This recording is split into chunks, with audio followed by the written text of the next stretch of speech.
요즘 집값이 너무 올라서요. 우리 신혼부부님들 정말 집 구하기 어려우시죠. 그래서 이번 시간에는요, 신혼부부 또는 예비 신혼부부를 위한 팁을 드리고자 합니다.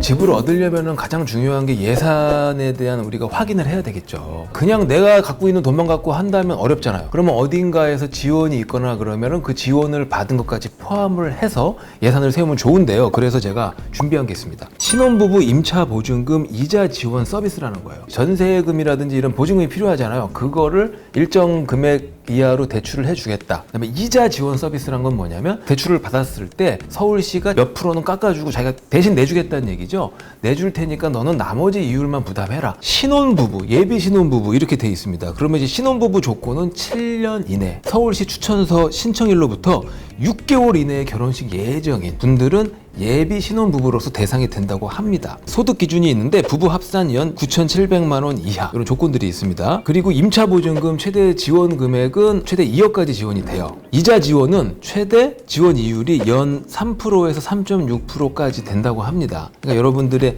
어떤 조건에 따라서 좀 구분이 되겠죠. 사실 이러한 임차보증금 이자 지원 신혼부부를 위한 이런 프로그램은요, 타 지역에도 지원을 하고 있어요. 그래서 경상북도도 지금 지원 중에 있고요. 과거에는 제주도에도 이런 프로그램이 있었습니다. 내 고장에 이런 서비스가 있는지 한번 확인을 해 보십시오. 있으면은 꼭 활용을 하세요. 굉장히 좋은 서비스입니다. 지금 제가 설명하고자 하는 것은 서울시의 프로그램입니다. 그래서 서울 시민이거나 대출 후 1개월 내 서울시로 전입 예정인 분들의 하나입니다. 서울 밖에서 사시는 분들은 대출 받으시고 1개월 이내에 전입해 들어오시면 돼요. 사실 이거에 대한 내용을 펼쳐서 보면은 굉장히 많습니다.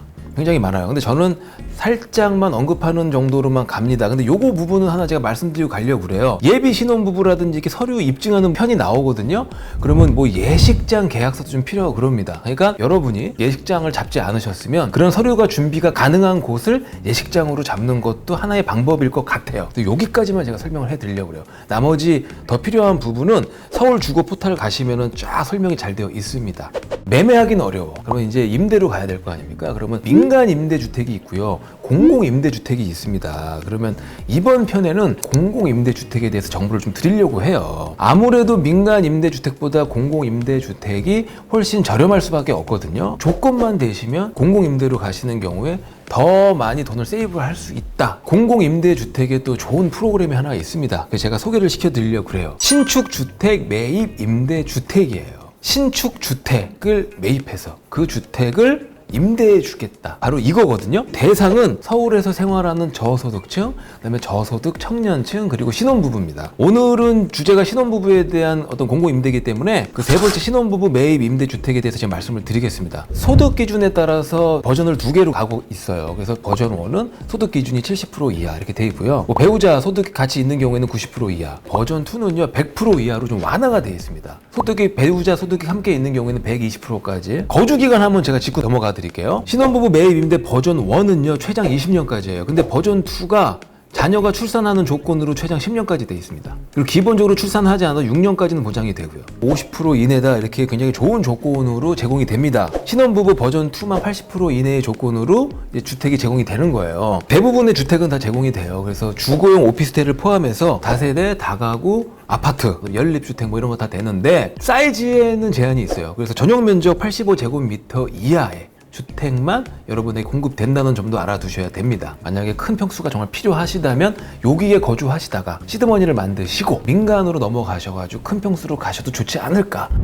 그리고 서울시가 아니라 LH에서도 임대주택은 공급을 꾸준히 하고 있죠. 임대주택 현황을 알고 싶으실 때에는 기본적으로 마이홈에 들어가서 보시잖아요. 마이홈에 제공을 합니다. 부동산 114 홈페이지에 들어가시면은 민간 임대 매물도 많이 있죠. 그래서 가격 이런 거를 확인하시면서 내가 이제 부담이 된다. 그러면은 바로 마이홈으로 연동돼 들어갈 수가 있습니다. 제가 한번 들어가 볼게요. 자, 부동산 114로 가시면은 이렇게 매물 시세 뉴스 분양 뭐 쫙 떠요. 그럼 이제 매물편으로 제가 가겠습니다. 이렇게 보시면은 보통 여기는 민간 매물들이 다 올라가 있죠. 그 다음에 여기 공공임대주택이라고 있습니다. 여기 클릭해 들어가시면은 공공임대주택 정보가 떠요. 여기 있네요. 딱 뜨죠? 월세가 20만 4천 원부터 시작되고 공고가 4월 20일 떴다. 다 뜹니다. 그러면은 마이홈 가고 싶다. 그럼 이거 마이홈 있죠? 이쪽을 클릭해 들어가십니다. 이제 바로 연동이 돼서 마이홈에 바로 이어져서 이제 확인할 수가 있는 겁니다. 활용하시면 좋을 것 같습니다. 자, 제가 지금까지 공공임대 그런 프로그램이 있으면 재빨리 신청을 해서 얻으셔라 이런 말씀을 제가 드렸습니다. 그러나 자격 조건이 까다롭습니다. 이 자격이 안 되시는 분들은 그럼 뭐 한강변에 뭐 텐트 치고 살 겁니까? 어쩔 수 없이 민간 쪽으로 갈 수밖에 없습니다. 자, 그렇다면 대표적인 전세에 대해서 말씀을 드릴게요. 전세를 얻으실 때 우리가 좀 준비할 게 있습니다. 리스트를 작성하셔야 돼요. 방문을 했을 때 실제로 없거나 뭐 계약이 됐거나 이런 경우가 있거든요. 대타가 될 수 있는 지역도 좀 선정을 해서 예를 들어 성동구에 전세가 필요하다. 그럼 성동구 한 다음에 동대문구도 붙어 있죠. 약간 위쪽에 있지만 중랑구도 있습니다. 이런 식으로 정리를 해서 가시면은 편하게 이렇게 조사를 할 수 있는 거죠. 중개업소에 전화를 한번 해보세요. 볼 수 있는 날짜라든지 그 다음에 시간을 정해 주실 거예요. 주말에 약속 잡기도 쉽지 않아요. 여가 활동을 많이 하십니다. 그래서 의외로 주말이 쉽지 않습니다. 예약을 하고 약속을 잡고 가셔야 된다. 자, 그래서 이제 집을 보러 가셨다 이 말이죠. 집을 딱 볼 때 그냥 보시면 안 돼요. 어떤 하자가 있는지 꼼꼼하게 보셔야 됩니다. 이전 영상에서 말씀드렸던 것처럼 곰팡이가 있는지, 수압이 좋은지, 겨울철이 아니면 난방을 틀지 않잖아요. 어떤 난방이 슬슬 나와서 이렇게 젖어 있는 공간이 있을 수도 있거든요. 여름철 같은 경우에는 바닥도 좀 보시고 천장 쪽도 좀 보십시오. 나중에 계약까지 가신다면은 이 사진 같은 걸 찍어서 남겨두셔도 좋을 것 같습니다. 신혼부부라든지 젊은 세대 분들이 가실 때에는 전반적으로 사회의 초년생 분들이세요. 이럴 때는 동반을 하십시오. 경험이 많으신 친척분이라든지 또 부모님, 또 집을 볼 때도 그런 분들과 함께 하시면 본인이 놓칠 수 있는 것들을 그분들이 챙겨서 봐주실 수 있기 때문에 함께 하시면 좋겠다. 계약을 이제 할 거 아닙니까? 특약란을 잘 활용하시라는 얘기를 제가 이전 영상부터 계속 말씀을 드려요. 웬만한 건 다 특약에 넣으십시오. 책임의 소재가 분명하지 않은 것들은 특약에 넣어서 어느 쪽이 이런 경우에 책임을 질지를 넣으시고요. 이런 케이스가 있어요.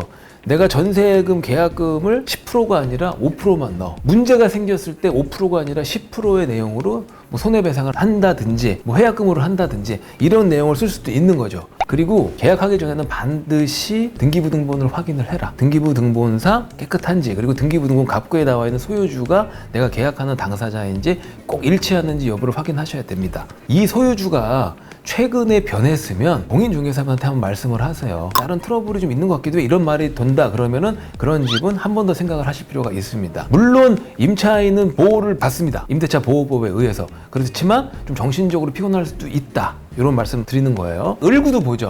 을구는 뭐냐면 저당권 설정이 있냐, 근저당 설정권이 있냐, 대출받은 게 있냐, 이런 게 쫙 들어가요. 여러분이 여기까지만 확인하는 분들이 많이 계세요. 근데 이게 계약을 할 때 또 이런 케이스를 겪으셨거나 또 앞으로 겪으실 분들이 계실 거예요. 뭐냐면 가압류 같은 게 걸려있는 집일 수가 있습니다. 큰 돈이 걸려있으면 여러분이 어마어마하게 큰 돈 걸려있네, 나 이 집 싫어 할 수가 있습니다.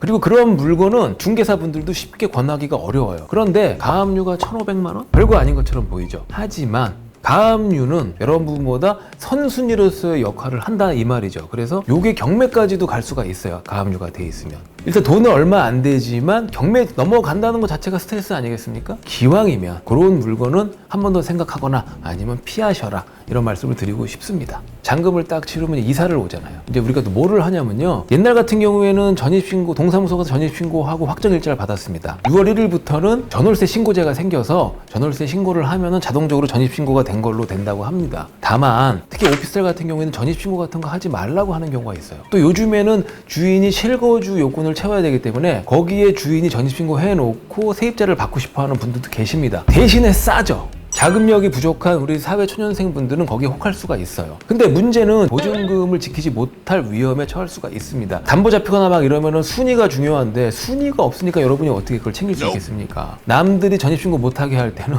전세권 설정을 해달라고 하십시오. 근데 전세권 설정 같은 경우에 집주인이 안 해주려고 하는 케이스가 많습니다.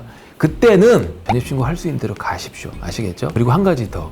단독주택 같은 경우에는 전입신고하면은 물론 좋죠. 근데 하지 못하고 전세권 설정하는 경우에는 대지 쪽에도 전세권을 설정을 해야 된다. 나중에 경매 넘어갔을 때 땅에 관련된 경매 대금으로는 보상받지 못한다. 근데 주택에 해당하는 대금은 크겠습니까? 적겠습니까? 땅보다 작겠죠. 꼭 숙지해 두고 계시면 좋을 것 같습니다. 오늘 영상도 좋으셨다면 구독, 좋아요, 알림 버튼까지 부탁드리겠습니다. 감사합니다.